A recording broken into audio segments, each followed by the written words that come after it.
Валутната афера. После домашен тормоз. Сега пък бил влюбен.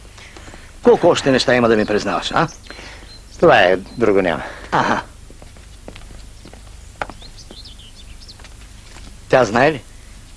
Так му щях да й кажа и... Ама ти си бил съвсем като ученик, бе.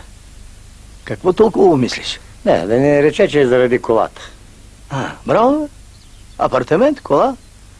Пък аз ти мислех за по-смотан. Искам да съм човек. Разбираш ли? Животът не свършва на 60. Защо? Тя на 60 ли? Тя е млада. Какво тогава чакаш? Купуваш букет цветя и готово. Да.